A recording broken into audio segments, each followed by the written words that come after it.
नमस्ते। मैं Nabiya Farooqui Saint Vivekananda Millennium School 11वीं की नॉन मेडिकल की छात्रा हूँ। आज मैं आपको योग के बारे में बताऊंगी। योगासन के स्वास्थ्य लाभ एक नहीं अनेक है। योग में हर बीमारी से बचने के लिए इलाज छुपा है, फिर चाहे वह शारीरिक हो या मानसिक। योग न सिर्फ शरीर का लचीलापन बढ़ाता है, बल्कि मांसपेशियों को मजबूत बनाने के साथ वजन घटाने में भी मदद करता है। बेहतर स्वास्थ्य के लिए योग से अच्छा और कोई ऑप्शन नहीं है। योगासन से अन्य स्वास्थ्य लाभ भी है। वह इस प्रकार है: दिन भर तरोताज़ा और खुश रहने में मदद करता है, आपका ध्यान केंद्रित करने में मददगार है, हर तरह की बीमारी व दवाइयों से दूर रहने में मदद करता है, इम्यून सिस्टम को बेहतर कर शरीर की रोग प्रतिरोधक क्षमता को बढ़ाता है, एक स्वस्थ जीवन शैली प्रदान करता है, शरीर में किसी भी तरह के दर्द को कम करने में सहायक भूमिका निभाता है। आइए हम सीखते हैं विभिन्न तरह के योगासन सेंट विवेकानंद मिलेनियम स्कूल के आचार्य सुनील दत्त सर द्वारा, जो रोज बच्चों के स्वस्थ और तंदुरुस्त रखने के लिए ऑनलाइन योग सिखाते हैं, क्योंकि बच्चे इस कोरोना काल में घर से बाहर नहीं जा सकते। नमस्ते। आज हम फिर से करेंगे योगा के एक्सरसाइजेस। योगा हमारे स्वस्थ रहने के लिए बहुत जरूरी है। तो चलिए प्रारंभ करते हैं सूक्ष्म व्यायाम से। सूक्ष्म व्यायाम से हमारा शरीर योगासन करने के लिए तैयार हो जाता है। तो प्रारंभ करते हैं सबसे पहले अपनी गर्दन से। अपने दोनों हाथ कमर पर रख लीजिए। अपनी गर्दन को पहले नीचे की तरफ, फिर ऊपर की तरफ, फिर नीचे की तरफ, फिर ऊपर की तरफ, फिर नीचे की तरफ, फिर ऊपर की तरफ। 3 बार नीचे ऊपर और 3 बार दाएं बाएं। दाहिने बाएं, दाहिने बाएं, दाहिने बाएं। अब अपनी गर्दन को हम घड़ी की दिशा में, जिस प्रकार से घड़ी घूमती है चारों दिशाओं में, उस प्रकार से घुमाएंगे। आपने प्रयास करना है कि आपके कान है आपके शोल्डर्स को, आपके कंधों को टच हो।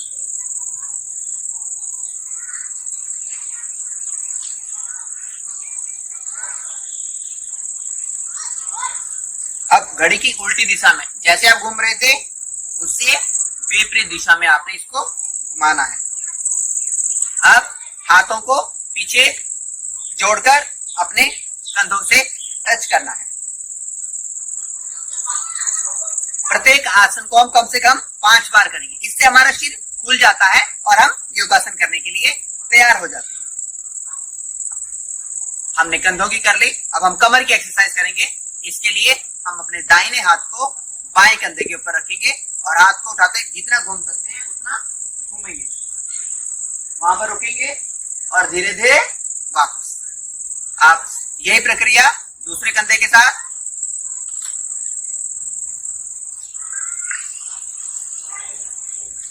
धीरे धीरे वापस। एक बार फिर से करेंगे।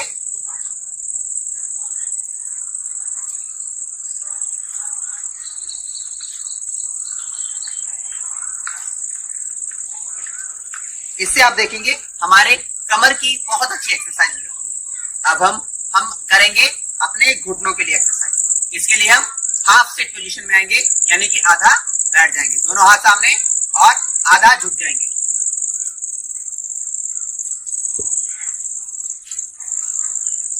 धीरे धीरे वापस। इसी प्रकार से हमारे घुटनों की एक्सरसाइज। अब हम अपने पांव के पंजों के लिए एक्सरसाइज करेंगे। अपने पांव को आगे, इसको घुमाएंगे चारों दिशाओं में।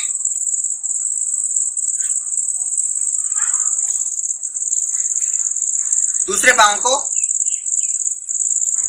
अगर आप इस प्रकार से करेंगे तो पांव में मोच आने की संभावना बहुत कम रहती है। तो इसलिए अब हमारा शरीर हो गया है योगासन करने के लिए तैयार। तो हम योगासन प्रारंभ करते हैं। सबसे पहले बच्चों की ग्रोइंग एज में जो आसन उनके कद को बढ़ाता है वो हम करेंगे। अपने दोनों हाथ आगे की तरफ, दोनों हाथों को लॉक कर लीजिए और ऊपर की तरफ। अपने पांव अपने पंजे के बल खड़े हो जाइए। श्वास को रोके रखिए जितनी देर आप रख सकते हैं। धीरे धीरे आप वापस आएंगे। एक बार फिर से श्वास भरेंगे, दोनों हाथ आगे,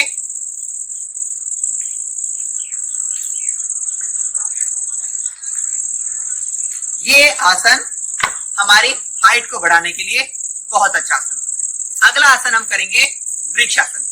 अपने पांव को उठाकर अपने दोनों टांगों के संधि स्थल पर मिलाइए, हाथ ऊपर।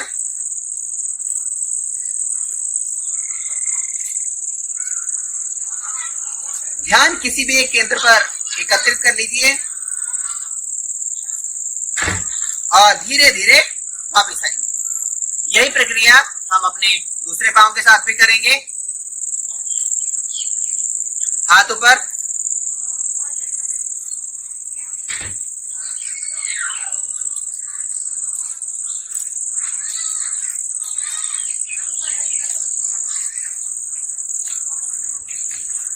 हाथ ऊपर।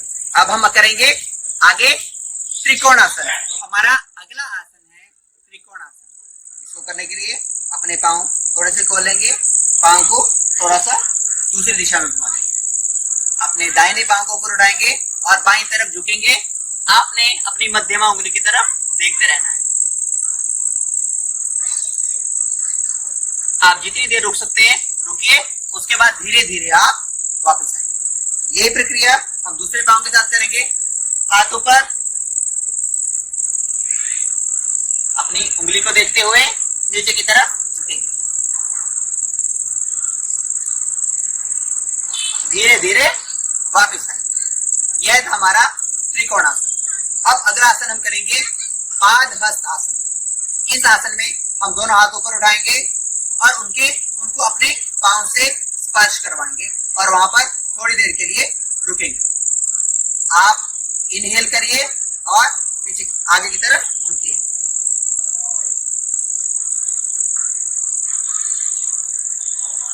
जितनी देर रुक सकते हैं उतनी देर रुकने के बाद आप धीरे धीरे वापस आइए। आप एक बार फिर से इस आसन को करेंगे, दोनों हाथ ऊपर, धीरे धीरे आगे की तरफ झुकेंगे।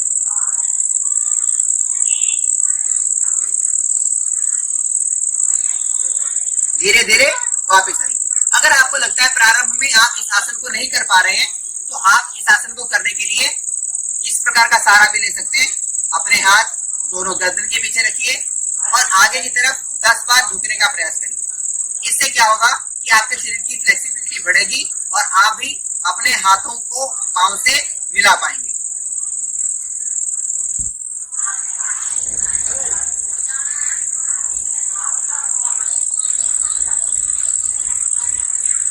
इस प्रकार आप 10 बार करने के बाद 11वीं बार दोनों हाथों को मिलाकर नीचे जमीन से टच करा दीजिए। इस प्रकार धीरे धीरे आप प्रत्येक परिस्थिति में इस आसन को कर सकते हैं।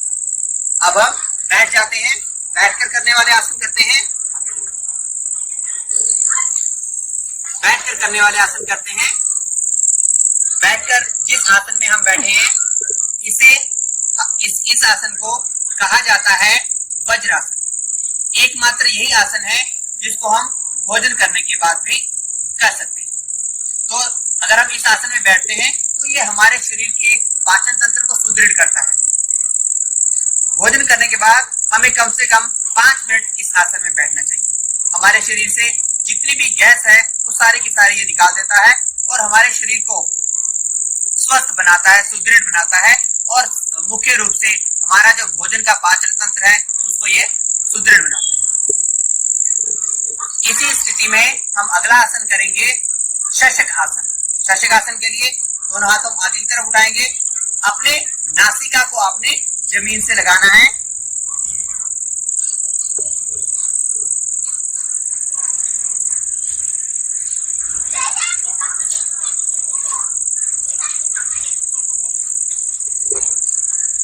धीरे धीरे वापस आएंगे। एक बार फिर से इसी आसन को करेंगे, श्वास भरेंगे और नीचे की तरफ हम झुकेंगे।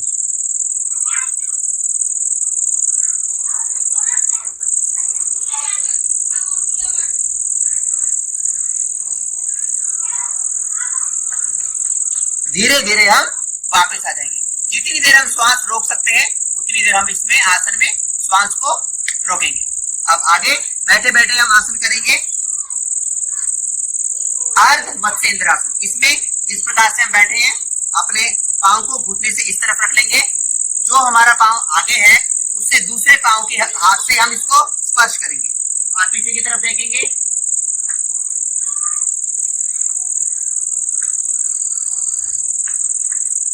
धीरे धीरे वापस आएंगे। इस आसन का नाम है अर्ध मत्स्येंद्रासन।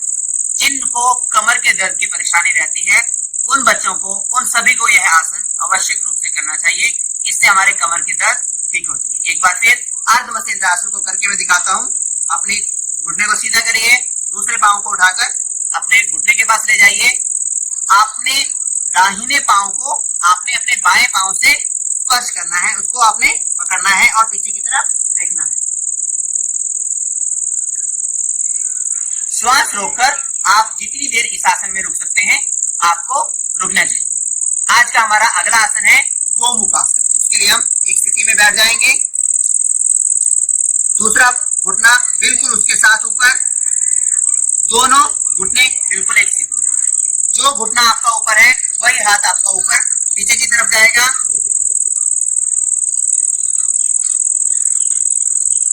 श्वास को रोके रखिए, दोनों हाथों को मिलाकर यहाँ पर रुकिए, धीरे धीरे छोड़ दीजिए। उसके बाद जो आपका घुटना ऊपर है उसे नीचे करिए, जो नीचे है उसे ऊपर करिए। इस प्रकार से आपके दोनों जो घुटने हैं वो एक सीध में जाएंगे।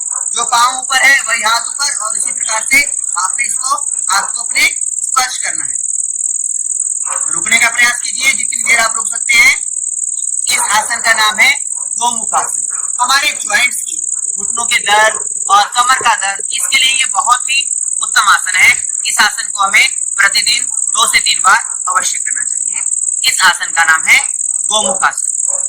हम अगला आसन करेंगे पाद पश्चिमोत्तानासन। पाद पश्चिमोत्तानासन, दोनों पांव आगे की तरफ फैला लीजिए, हाथ ऊपर उठाइए और आप आगे की तरफ झुकेंगे।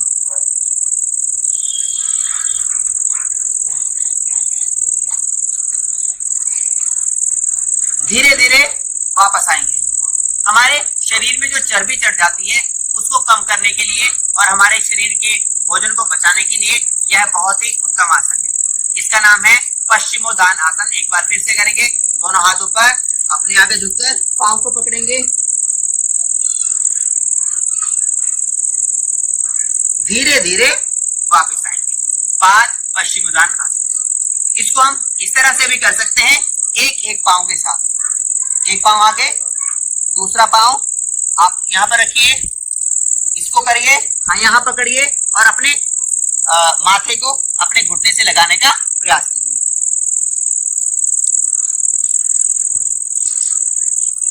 धीरे धीरे वापस आइए। आप थोड़ी देर में, पहली बार में जितनी देर रुक सकते हैं उतनी बार रुकिए। एक बार फिर से इसी आसन को करेंगे, आगे की तरफ झुकेंगे और धीरे धीरे वापस आएंगे। आप धीरे धीरे इस आसन को करते रहिए, इससे आपकी स्थिरता बढ़ जाएगी। अब इसी आसन में, इन्हीं आसनों में हम आगे की तरफ बढ़ते हैं। हम करेंगे सर्वांगासन। सर्वांगासन को किस प्रकार से करते हैं आप देखिए।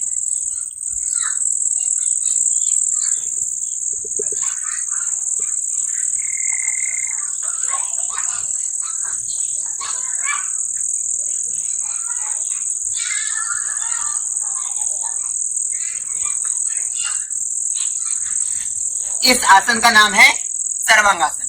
जैसा कि नाम से ही पता चलता है, सर्व अंग आसन। ये हमारे शरीर के सभी अंगों के लिए फायदेमंद है। हमारे जिनके बाल झड़ते हैं उसके लिए बहुत अच्छा है। जिनके फेस पर आयु से पहले झुर्रियां आ जाती हैं उनके लिए तो ये बहुत ही अच्छा आसन है, इसलिए इसे हमें अवश्य करना चाहिए। हमारा अगला आसन है सर्वांगासन। सर्वांगासन देखिए, इसमें आपने अपने शरीर को ऊपर की तरफ उठाना है। लेट जाइए, पहले पीछे की तरफ लेट जाइए, अपने पांव को उठाइए,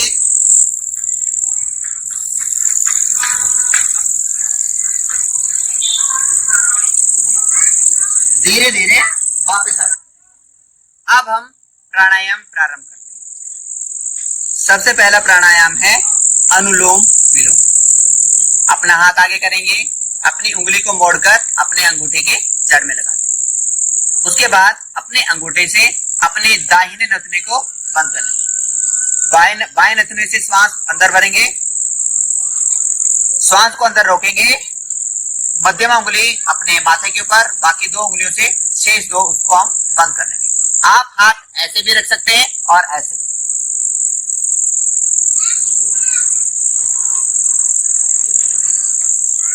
और जिस नथुने से लिया था उसके विभिन्न नथुने से हम श्वास छोड़ देंगे।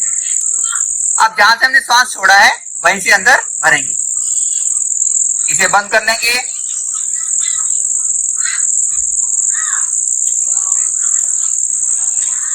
और विपरीत से छोड़ देंगे। एक नथुने से श्वास लेना, भरना और दूसरे नथुने से इसको छोड़ना, यह अनुलोम विलोम का एक चरण होता है। इसी प्रकार कम से कम हमें 8 से 10 चरण करने चाहिए। अब हम अगला प्राणायाम भस्त्रिका प्राणायाम करेंगे। इसके लिए दोनों हाथ सीधे ऊपर, अपने अंगूठे अपने कानों में डाल लेंगे, अपनी उंगली अपने भौहों के ऊपर, अपनी इसे नासिका के ऊपर रखेंगे, शेष उंगलियों से इस प्रकार से, और आपने मुंह से श्वास भर के नाक से गुंजन का करते हुए, मकार का उच्चारण करते हुए आपने श्वास छोड़ना है।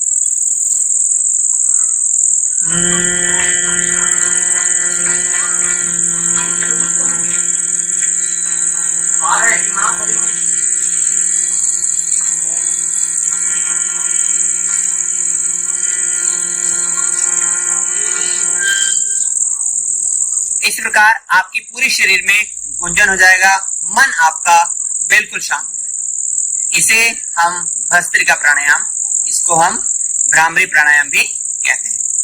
और अब हम करेंगे भस्त्रिका प्राणायाम। दोनों हाथ अपने घुटनों के ऊपर, आपने श्वास इस बार पेट से लेना है और पेट से ही छोड़ना है।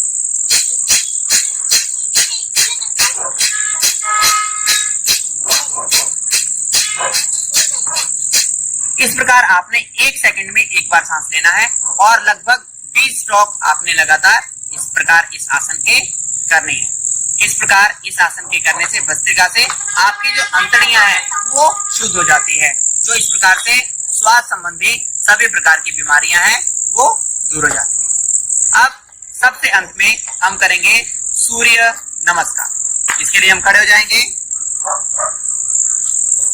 बैठिए बैठिए। सूर्य नमस्कार।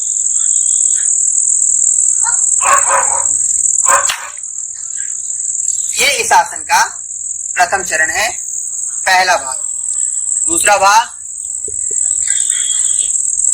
तीसरे भाग में हम आगे की तरफ झुकेंगे। चौथे भाग में दाहिना पांव आगे बायां पीछे, पांचवें में दोनों पांव पीछे, छठे में घुटने लगाते हुए, सातवें में घुटने पूरा शरीर नीचे और इस प्रकार पीछे की तरफ उठाएंगे। आठवें में पर्वतासन, विपरीत पांव आगे, दोनों पांव फिर से स्पर्श, फिर से वापस पीछे की तरफ और आगे की तरफ नमस्कार मुद्रा। यह हमारे सूर्य नमस्कार का एक चरण है। इसे कम से कम हमें 10 से 12 बार करना चाहिए।